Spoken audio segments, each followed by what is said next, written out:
l'un pour y accéder, l'autre pour le garder, ou oui, le conserver. Et il y a vraiment aussi, alors on le signale simplement, mais je veux dire, une lecture assez rare dans les films américains, là presque une lecture de classe, quoi. Ce que c'est que, ce que ça coûte d'arriver ou ce que ça coûte de se maintenir.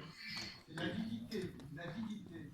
Oui, oui, oui. C'est très beau quand il dit, et c'est vrai, ça rappelle dans Matchpoint, mais c'est très beau quand Martin Landau arrive et termine son monologue en disant et il reste dans ses avantages, ses privilèges. Je ne sais plus comment il le dit en anglais, mais c'est une réplique très C'est lui qui dit ça à la fin. Voilà, qui le dit à la fin, et c'est une phrase tout à fait scandaleuse qui vient, enfin, qui est vraiment assez.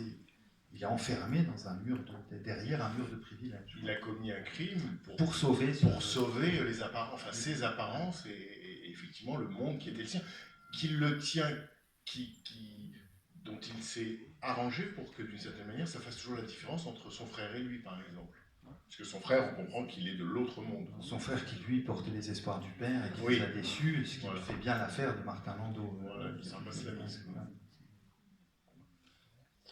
Alors, moi, je voudrais revenir sur ce que vous disiez sur le personnage